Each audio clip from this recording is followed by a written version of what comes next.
Hola a todos, bienvenidos a All Rock.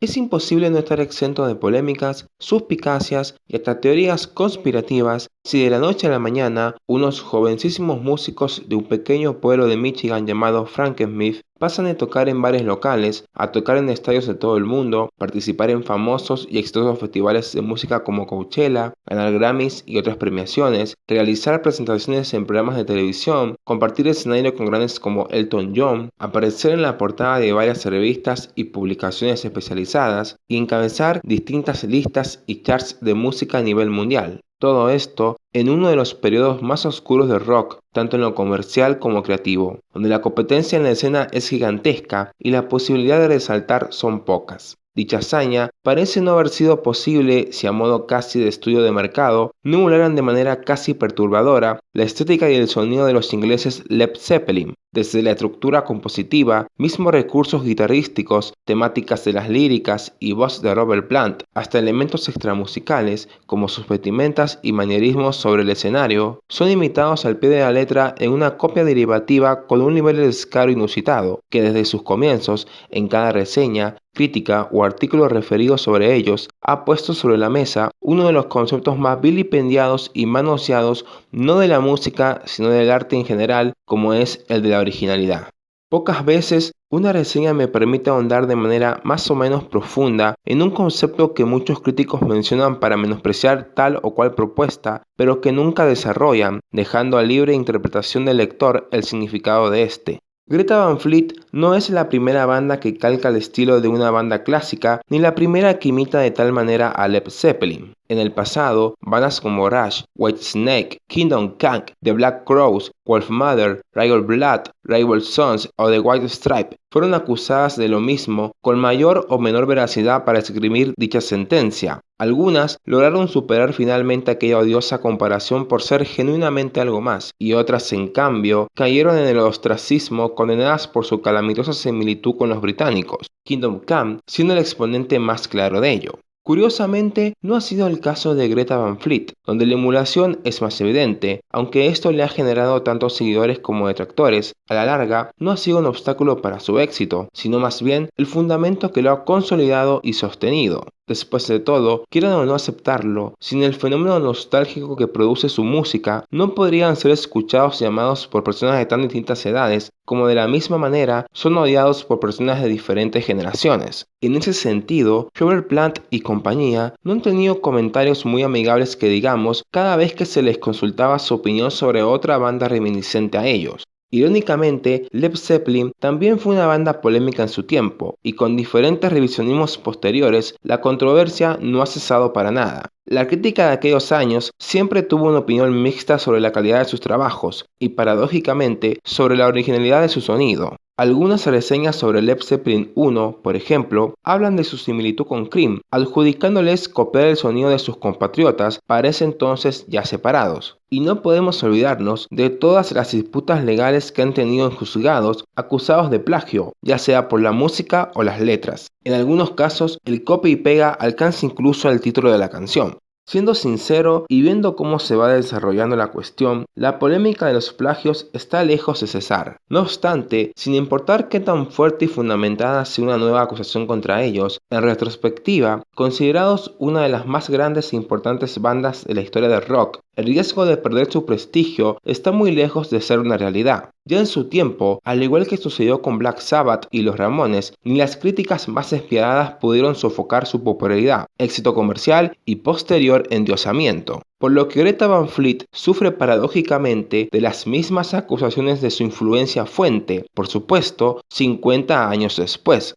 Para no aburrirlos con un típico prefacio sobre qué es la originalidad, vamos a pasar directamente a hablar sobre la importancia de la originalidad en el arte y más precisamente en la música. Quiero aclarar de antemano que para no hacer el video tan largo, trataré de que mi exposición sea lo más escueta y concisa posible, por lo que si les interesa que haga un video aparte hablando sobre el tema, lo pueden poner en los comentarios. Con gusto, les doy más a profundidad mi perspectiva sobre ello, aunque como soy un tipo apasionado, dudo que pueda cumplir con la promesa que acabo de hacer. Un error común de un sector de la crítica moderna es pensar que lo único y más importante para medir o analizar la calidad de una obra o pieza es qué tan original es dicha pieza. El problema con este pensamiento o visión es que la originalidad nunca puede ser el único elemento o variable a tener en cuenta a la hora de valorar un trabajo, porque la función del arte no es o radica esencialmente en ser original, sino en comunicar ideas, sentimientos o pensamientos que el autor considere trascendental plasmar a través de una disciplina artística.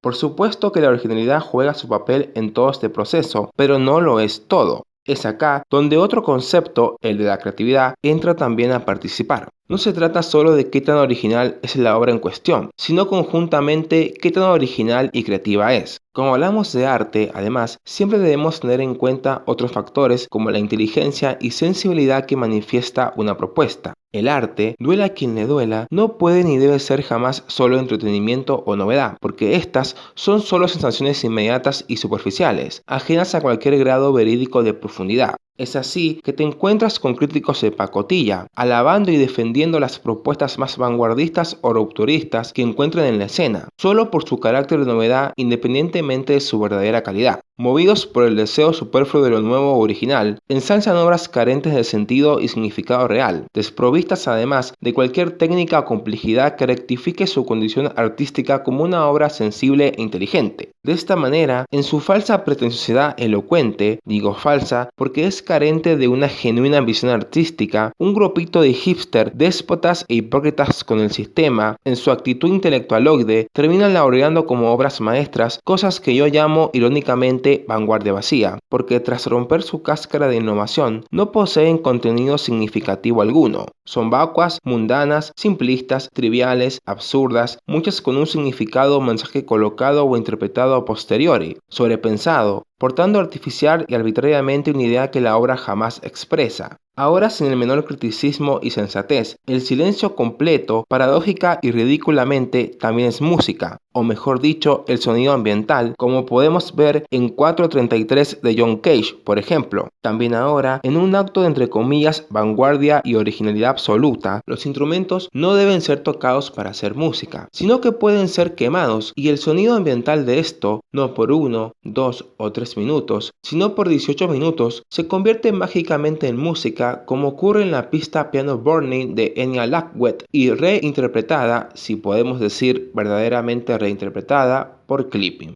Y podría citar todos esos proyectos experimentales cuyo appeal y mood solo se fundamenta en hacer ruiditos azarosamente, sin mencionar todos aquellos que intentan ser rupturistas en lo vocal, los cuales son los más ridículos, pero la lista se volvería interminable y creo que mi punto ya queda más que claro, porque si de payasos y embaucadores se trata, vea que la historia del arte, sobre todo la moderna, está llena de estos. Regresando al tema que verdaderamente nos compete y poniendo en práctica los principios que acabo de presentar en mi reciente tesis, Greta Van Fleet no es una banda original. Eso es una sentencia de sentido común y simple intuición, además de ser todo el eje de discusión sobre la autenticidad de su música. Pero eso los convierte en una mala banda o hace necesariamente un álbum de ellos un trabajo mediocre o malo. La verdad es que no. Como dije unas cuantas líneas atrás, la originalidad no es todo y aspectos como la creatividad, la sensibilidad, la inteligencia, la complejidad y técnica o el virtuosismo también juegan su rol al momento de apreciar y valorar una obra.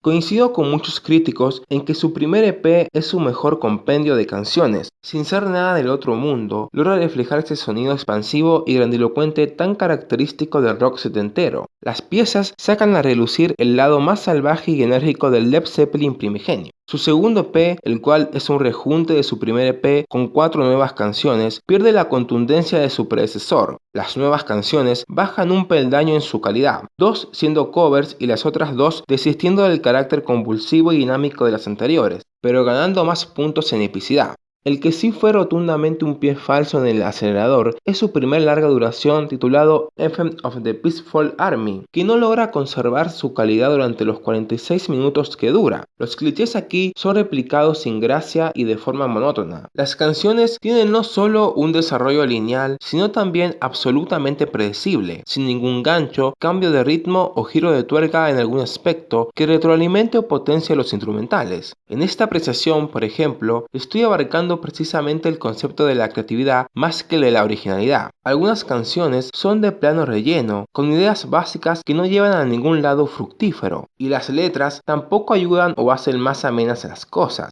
Un estilo de rock que basa su feeling y fuerza en el poder de las guitarras, como es el hard rock, perece en su fórmula ante solos de guitarra tan minúsculos y desinspirados. Y es que el álbum no tiene ni uno solo de esos magníficos y vivaces solos de guitarra de Jimmy Page, recayendo como último y más eficaz recurso para salvar de una estrepitosa caída al disco en la majestuosa voz de Josh Kiska, que con sus dotadas cuerdas vocales pueden enaltecer hasta el estribillo más seco y soso en existencia, alcanzando además sus estados más vibrantes y emocionales justamente los momentos que más intenta separarse de su ídolo referente. 3 años después, la situación o contexto bajo el cual fue compuesto y grabado The Battle of the Garden Gate parece más alentador, mientras Anthem of the Peaceful Army parece más el fruto de una rápida jugada empresarial para seguir capitalizando el hype del que gozaban, que el resultado de una banda que tiene mucho para decir, y esto se traslada a la composición, de ahí que todo se sintiera apresurado y bastante mediocre. The Battle at Garden's Gate se siente más en sintonía con esa concepción de una banda volcándose al estudio para sublimar sus experiencias en piezas artísticas. También se puede percibir una clara intención por alejarse de su influencia más notoria, aunque esto no sucede durante todo el álbum y no siempre con el mismo grado. Después de todo, mentiría si dijera que ya no suenan como Led Zeppelin, y el recurso o rumbo que escogieron para esto sea solo tomar más influencias, setenteras todas por supuesto, porque su éxito y centro de polémica se encuentra en ser un completo revival de aquella década. Ver que eligieron la misma tendencia hacia los medios tiempos épicos del rock progresivo de su antecesor y que el desenlace ha sido más sólido y prolífero confirma mi teoría o percepción de que Anthem of the Peaceful Army fue el producto de un apresurado movimiento comercial de la disquera para no desaprovechar las jugosas ganancias detrás del hype momentáneo. Miren si no sabrán de eso los sellos discográficos que tienen en sus listas a un gran número de artistas pop, como precisamente tiene Lava y Republic.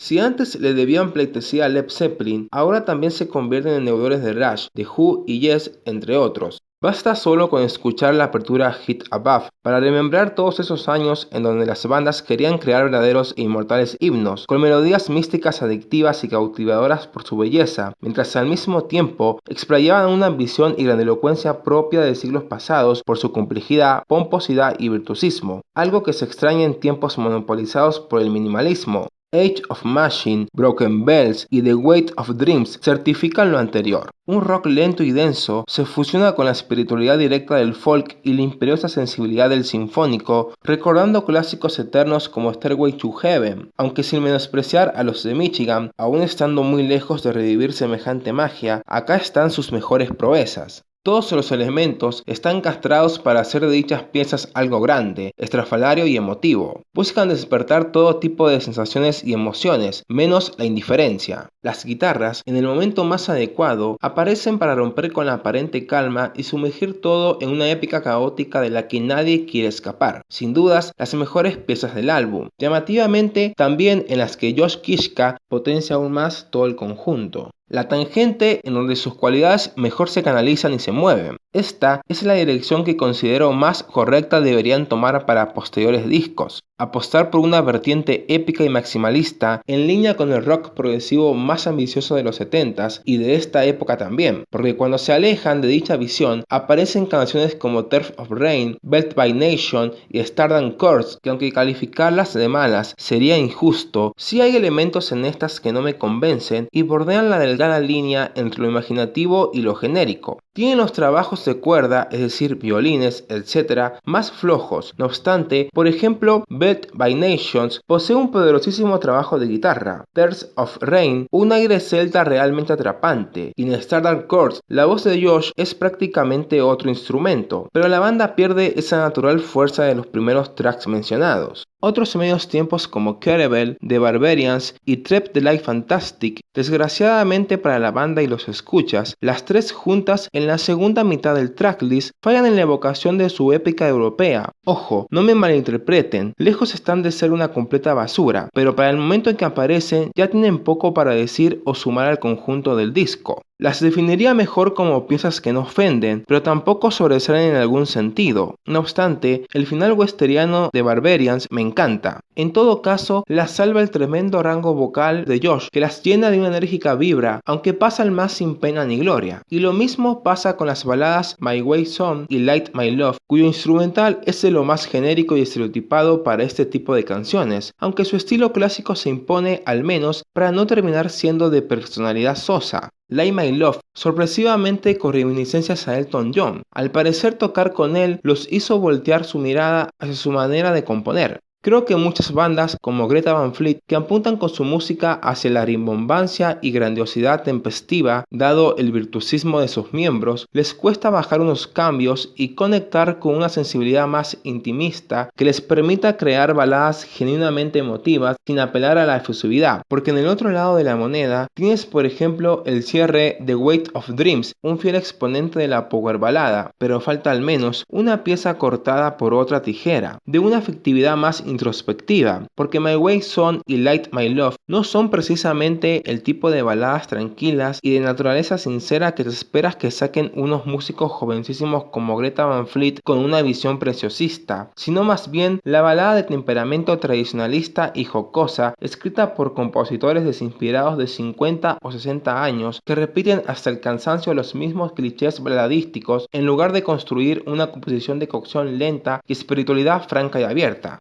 Pienso en una canción folk o country donde Josh cante desde otra perspectiva más vulnerable, en la que necesariamente no deba demostrarnos lo que ya sabemos, que es un excelente cantante, y la preocupación o feeling pase por otro lado, el de una declaración al desnudo de sus pensamientos o emociones más profundas. Creo que muchos entienden a qué tipo de canciones me refiero. En cuanto a quejas más generales, el álbum sufre notoriamente su larga duración, siendo percibido incluso en escucha como más largo de lo que realmente es. Esto se debe sobre todo a una segunda mitad más floja, escasa y redundante en ideas. 10 o 15 minutos menos hubieran favorecido significativamente la solidez y contundencia global del disco, quitando del tracklist algunas de las piezas que se sienten como relleno. También el elemento sinfónico u orquestal que agregan las cuerdas, aunque bien intencionado en su visión de aumentar la epicidad, recae un tanto en lo obvio o corriente y por momentos fluye de forma impostada en la mezcla. Tengo entendido que la banda definió ese trabajo como más oscuro y cinematográfico que su predecesor, y en parte es cierto. En las mejores canciones, tanto este apartado sinfónico como el rockero se fusionan de manera magistral para entregar pasajes gloriosos y de ensueño propios de una película de fantasía épica, pero en los segmentos donde esto no ocurre, el resultado es predecible y sin magia. Sin dar más vueltas al asunto, voy a decir que The Battle at Gardens Gate es parcialmente superior a Heaven of the Peaceful Army. Esta diferencia podría ser aún mayor de no ser por su extensa duración que lastra parte de su calidad, pero no tengo dudas que el acabado final, a pesar de ello, es más inspirado, enfocado, variado y emotivo en todos sus apartados. Desde lo vocal, donde Josh no solo ha dejado de ser un imitador nato de Robert Plant, para también tomar influencia de otro grande como Geddy Lee, sino que principalmente sus agudos suenan al menos forzados y artificiales. De la misma forma, sus compañeros en los instrumentos, desde Daniel Warner, más contemplativo en la batería, hasta Jake Kiska, más certero y expresivos con sus riffs y solos de guitarra, han aportado para este considerable progreso en su sonido. No obstante, no todos son flores para los de Michigan. Por un lado, es cierto que ya no suenan o calcan tanto a Led Zeppelin. La emulación de ellos está más dirigida hacia su estilo más épico, folk y místico, la lista que más me gusta precisamente de los ingleses, pero tampoco están llevando hacia senderos increíbles las muestras de sus nuevas influencias, más allá de que éstas se amoldan mejor a su cosmovisión que la zeppeliana. Por lo que en el mejor de los casos podría definirlo como un trabajo correcto, ni malo ni nada del otro mundo, un disco de hard rock a la vieja escuela que puede disfrutar desde el veterano que vivió aquella época hasta el joven que recién se inicia en este mundo. Con respecto al paradigma sobre la originalidad de la banda, para ya concluir con la reseña, voy a decir lo siguiente. Greta Van Fleet no es una banda original y en lo creativo en ocasiones deja mucho que desear. Si no, escuchen su primer álbum, donde todo, salvo contadas excepciones, suena genérico, aun cuando igual me gusta, pero la verdad es la verdad. Todavía tienen mucho para mejorar, sobre todo en el aspecto lírico, para mí su principal talón de Aquiles. Cuando no están escribiendo letras ambiciosas que mal guiadas se convierten en pretenciosas, están escribiendo letras superficiales y superfluas sobre el amor, un error que también solía cometer y que odio de Led Zeppelin, aunque escritas hace 50 años atrás, puedo ser más permisivo con ello. A pesar de este panorama, yo no puedo mandar a la hoguera como hacen otros a este grupo de músicos tan jóvenes y talentosos, a los que solo les falta experiencia y mayor conocimiento y perspectiva para crear una gran obra. Después de todo, es innegable el progreso que han tenido desde su primer álbum a este, porque vamos, estamos en una época donde la música y el arte en general se han corrompido de tal manera que no solo tenemos sobre el escenario cantantes que no cantan, afinados por una máquina ya no para que suenen bien, sino para que su voz suene al menos decentemente, sino que además, avalados por el minimalismo y la filosofía low-fi, no saben tocar bien sus instrumentos, ni se dignan a producir un trabajo como los cánones y los estándares académicos dictan, y no conforme con ello, nos entregan canciones de contenido nulo, risiblemente sobrepensado más no poder por una masa de hipster y pseudointelectuales que nos quieren hacer creer que son en realidad opus magnus, y ni hablar de los en vivos que ofrecen, más deplorables que su propia música. Y es que, si haces del arte un mal chiste, incluso una banda como Greta Van Fleet, que no es precisamente la más original, ni van a salvar el rock como muchos ilusos piensan al decir tontamente aún hay esperanza, ni serán el futuro del rock ni de la música, en estos tiempos, donde las condiciones mínimas para ser artistas no son respetadas ni tomadas en cuenta. Una banda cuyo cantante canta bien, que suena bien, que ofrece buenos en vivos, que sus canciones apuntan a la grandeza, a lo memorable, a lo sensible, a lo motivacional y no son bodrios minimalistas hipsterianos carentes de sentido verdadero. Lo siento, pero algo así, con todos sus defectos y problemas, no me facilita culpar o desestimar a un montón de gente que los vea como agua en el desierto, porque gran parte de la escena actual es un infértil e inmenso desierto. En fin, mi nota para este nuevo trabajo de los norteamericanos es de 6 sobre 10. Si les gustó el video, suscríbanse, denle like y comenten qué les pareció el álbum.